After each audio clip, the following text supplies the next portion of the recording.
Então, o mini curso voltou e hoje nós vamos falar de concordância, concordância nominal. Então, se você gosta desse assunto, fique com a gente e vamos nessa!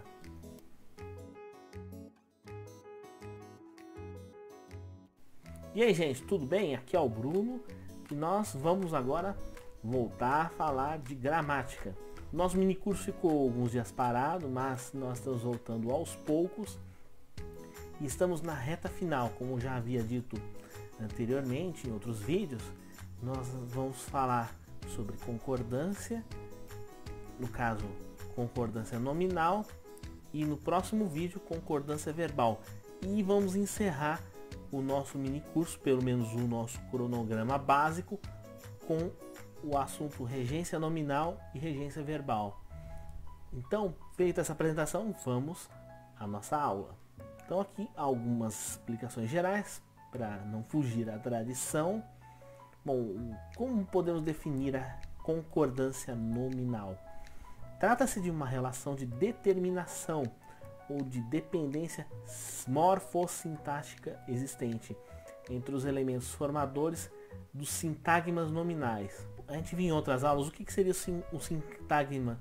Um sintagma é um grupo de palavras e que tem como núcleo, pode ser um substantivo ou um termo que se equivale a ele, um verbo ou uma preposição, enfim, aí tem dessa forma os vários tipos de sintagma: sintagma nominal, sintagma verbal, sintagma adverbial, etc. No caso aqui nós vamos falar propriamente dos sintagmas nominais.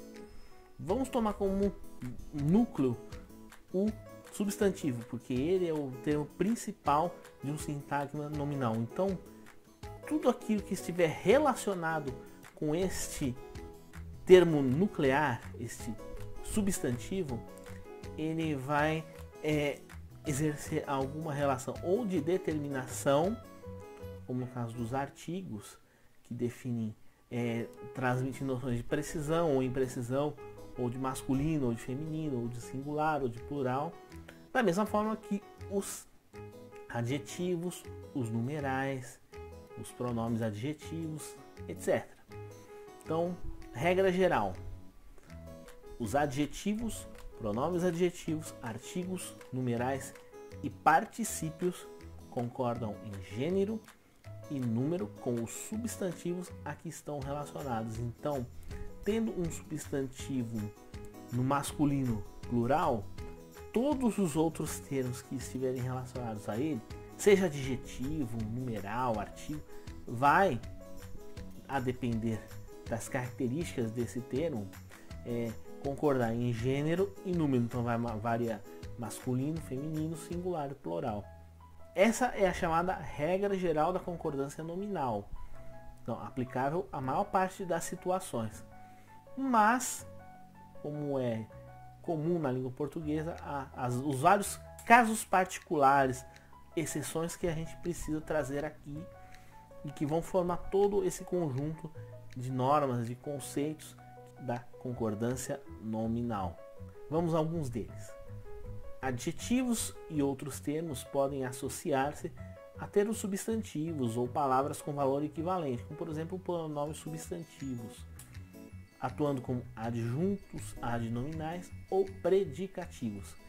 Logo, são afetados pelas regras de concordância nominal, como a gente acabou de falar, essa questão de variação de gênero e de número. Vamos aqui a alguns exemplos. O livro complicado do Pedro é de física quântica. Não vamos aqui tratar do verbo, vamos tratar apenas do livro. Então você vê que o substantivo ele está no singular e ele é um substantivo masculino, livro.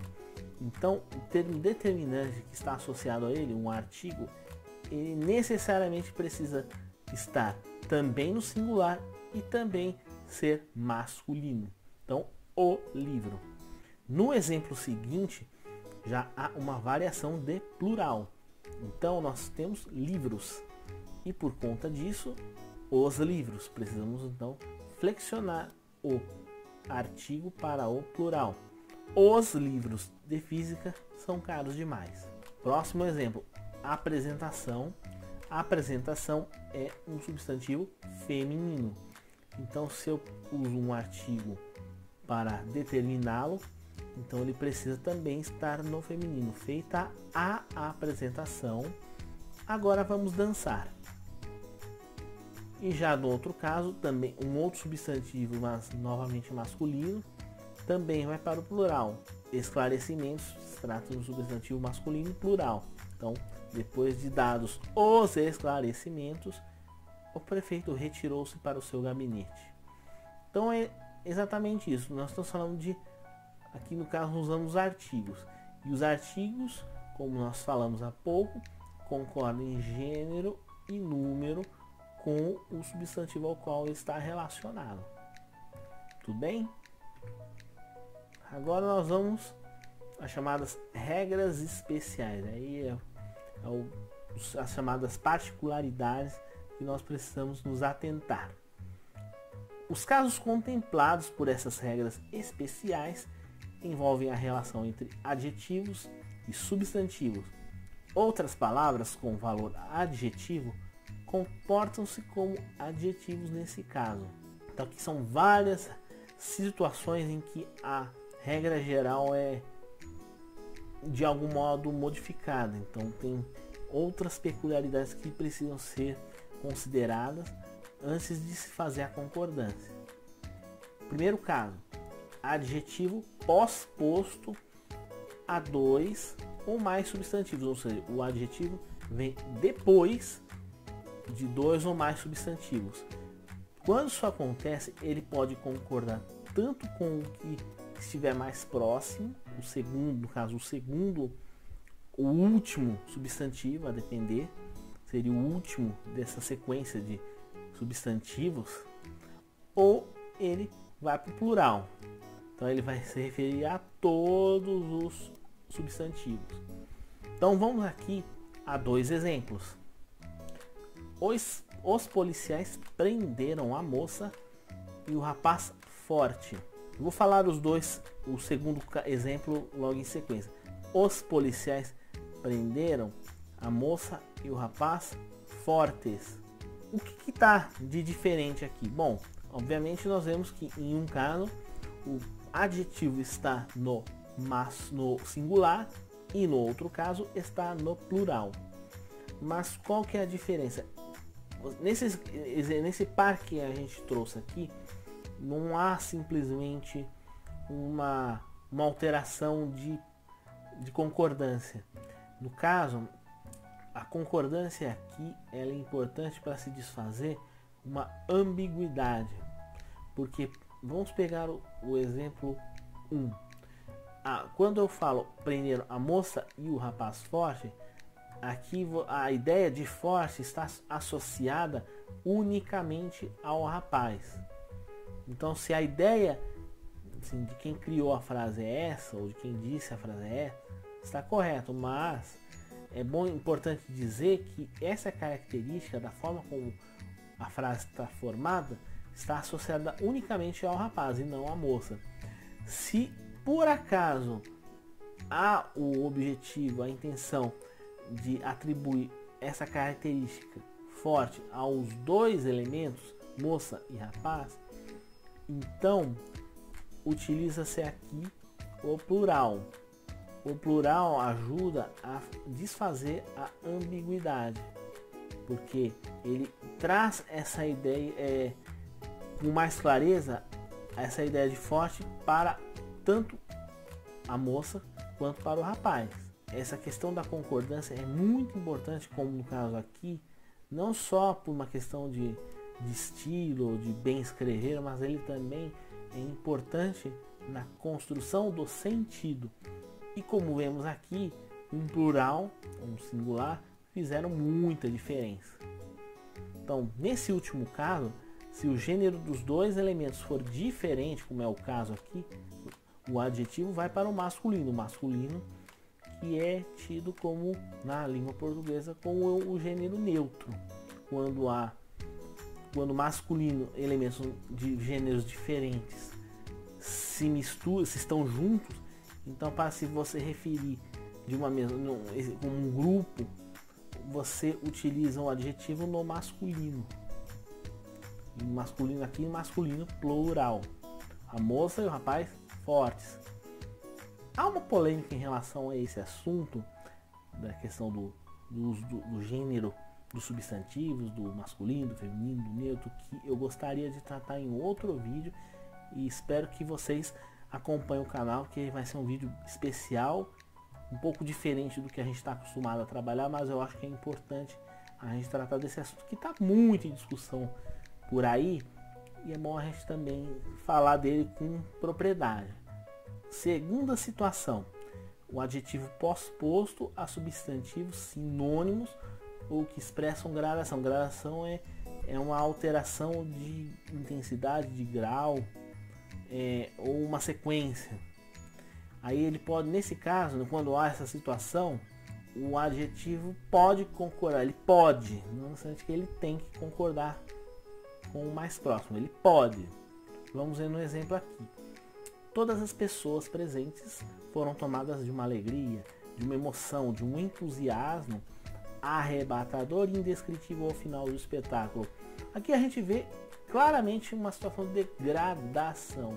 São estágios que vão se criando, que vai aumentando a complexidade, a gravidade ou a intensidade. No caso da alegria passou para emoção, então um estágio maior, mais intenso, e do entusiasmo ainda maior, uma intensidade ainda maior. Então isso caracteriza a segunda regra, e nesse caso nós podemos utilizar os adjetivos no singular concordando com entusiasmo, arrebatador e indescritível.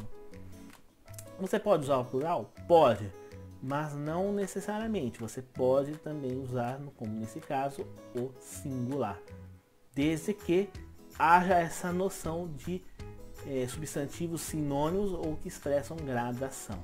Então, atento a isso. Adjetivo anteposto a dois ou mais substantivos. Então, nesse caso, o adjetivo vem antes dos substantivos. Nesse caso, quando o adjetivo é anteposto, ele vai concordar com o primeiro substantivo dessa sequência. Por exemplo, quando criança, costumava correr por vastos prados e campinas. Vou falar o segundo até para a gente poder fazer uma análise mais comparada. Quando criança, costumava correr por vastas campinas e prados. Qual que é a diferença?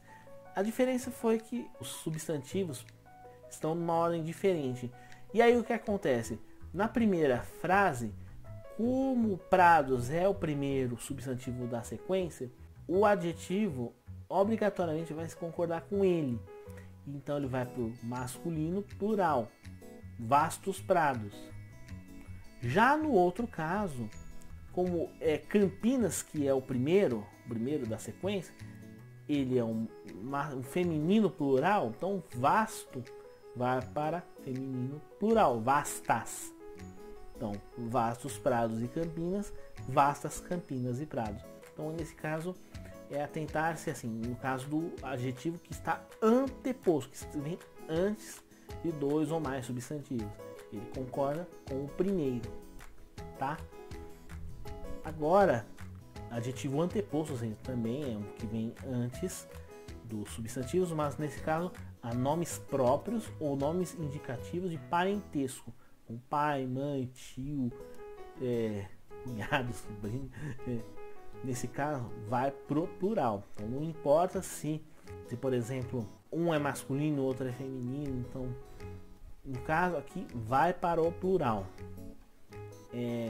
Os espetaculares Pelé e Garrincha entraram para a história como os maiores jogadores brasileiros de todos os tempos. Por que aqui eu tenho que reforçar a questão do plural? Porque no outro exemplo, se por exemplo Prados e Campinas estivessem no singular, aqui o vasto também teria que ir para o singular, de acordo com a regra que a gente acabou de ver. Aqui vai para o plural, porque os substantivos também estão no plural. Mas se for para o singular, aí no caso seria vasto prado, vasta campina. Diferente do caso que a gente acabou de ver. Dois nomes próprios, ou nomes indicativos de parentesco, o adjetivo anteposto vai para o plural, obrigatoriamente. E no caso, a gente segue a concordância dos pós-postos, como a gente viu há pouco. Então, se os gêneros forem diferentes, vai para o masculino. Por exemplo, os espetaculares Pelé e, por exemplo, uma mulher esportista, Hortência, uma jogadora de basquete muito famosa, então seria os espetaculares Pelé e Hortência, ou os espetaculares Hortência e Pelé. Então não mudaria nada. Outro caso, adjetivo com função de predicativo de sujeito composto ou objeto com dois núcleos. Também são casos em que vai para o plural. Então o predicativo, um adjetivo com função predicativa, ele concorda com o plural se o sujeito aqui está relacionado, ou o objeto está relacionado, eles também estiverem no plural. Então há concordância de acordo com o número de núcleos. Então, se, no caso, cansados, ele está relacionado aqui a mulher e o homem, dois núcleos. Então o que acontece? Plural. Na mesma coisa aqui. Os alunos julgaram difíceis a prova de português e a redação. O que é difícil? Prova de português, redação. Então, dois núcleos do objeto. Os alunos julgaram a prova de português e redação, que são o que é a coisa julgada, difíceis. Então, são dois núcleos, plural. Então, acho que aqui está bem tranquilo. E agora vamos a outras situações mais específicas. Expressões como é bom, é preciso, é necessário, nesse caso não vão concordar com o substantivo ou com o que está relacionado, se não houver artigo. Se houver artigo, variam normalmente. Então aqui, nesse caso, é bom, é preciso, é necessário, é importante. O segredo aqui para você não errar é o uso do artigo. Se houver artigo, a concordância vai ocorrer normalmente. A pimenta vermelha é boa contra a gripe. Então, o adjetivo, no caso aqui é um predicativo, tem uma função de predicativo do sujeito, vai concordar normalmente com pimenta, que é feminino singular. Então, aqui não há mudança. Agora, se não houver artigo, ele não vai variar. Aí você usa é bom, é preciso. Mesmo que o núcleo seja feminino, seja plural, você não varia. A expressão muito obrigado. É muito comum a gente usar muito obrigado em todas as situações. Mas o que a maior parte das pessoas esquece é que obrigado, ou muito obrigada, assim, no feminino isso acontece normalmente, é que essa é uma situação em que há concordância com o plural. Então, se estiverem numa situação assim de dizer muito obrigado, como se fossem várias pessoas dizendo muito obrigado, há variação de plural. Como no caso aqui, muito obrigado, disse Jânio, é uma pessoa só, muito obrigado. Muito obrigadas, disseram a secretária de Jânio. Então, a expressão obrigado ou muito obrigado varia em gênero e número. É algo que a gente só faz no caso do gênero, muito obrigada, muito obrigado. Mas no número, a gente não usa. Mas é importante a gente mencionar que isso acontece. Essa possibilidade de concordância com número. Então a gente pode variar para o plural. Muito obrigado, muito obrigadas, muito obrigados também. Como se fossem os secretários, os funcionários. Alguma curiosidade que é importante. Outra curiosidade vai envolver essa palavra, o bastante. Já vou chegar lá. Bastante e meio. Eles variam em gênero e número quando tem função de pronome adjetivo, ou seja, eles acompanham o substantivo. Do contrário, se eles forem usados como advérbios, eles não variam. Vamos aqui a alguns exemplos. Compramos bastantes artigos de informática na Santa Efigênia. É esse caso que eu quero comentar, porque normalmente a gente não varia, assim, na nossa fala comum, o bastante nesse uso. A gente fala, compramos bastante artigos, mas é importante saber, tal como no outro caso que eu falei, que o bastante, quando ele é usado como pronome adjetivo, ou seja, ele acompanha e modifica um substantivo, ele varia no gênero e número. No caso, no bastante é só em número, e não existe bastanta. Então, no caso do bastante, varia em número. Então, compramos bastantes artigos, bastantes revistas. Então, é algo que também a gente não costuma usar recorrentemente, mas que na norma culta é previsto e é bom a gente conhecer. Agora, no outro caso, andei bastante no centro de São Paulo. Aqui é um uso de advérbio de intensidade. Então aqui ele não varia. Outro caso, comi meia pizza ontem. Esse meia, ele é um numeral. Então ele é o equivalente de metade de uma pizza. Então aqui ele varia em gênero, porque concorda com pizza, está relacionado com pizza.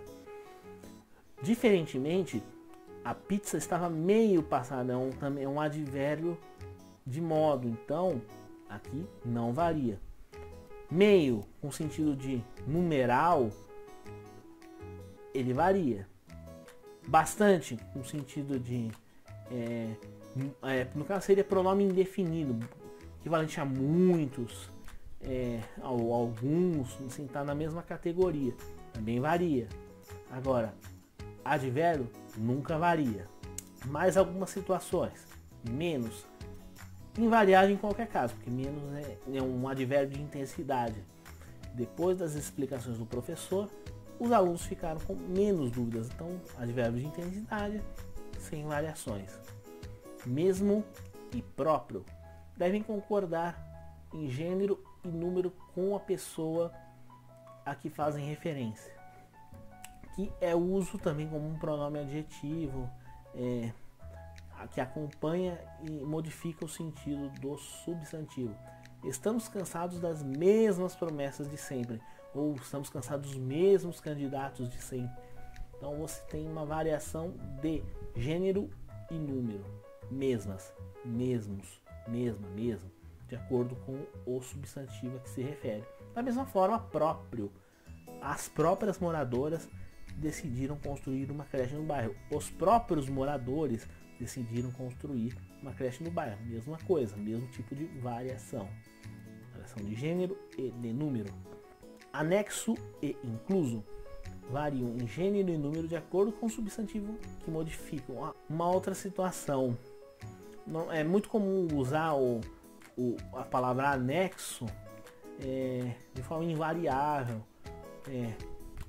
Os documentos anexo, as planilhas anexos, isso já foi bastante comum, mas anexo, nesse sentido que modifica o substantivo, ele concorda em gênero e número. As cópias anexas, os documentos anexos ao processo não estão muito legíveis. Ao comprar o tênis, esses brindes virão inclusos no conjunto. Então, brindes virão inclusos. Estas lembranças virão inclusas. Então, anexos, incluso, concorda em gênero e número também com o substantivo.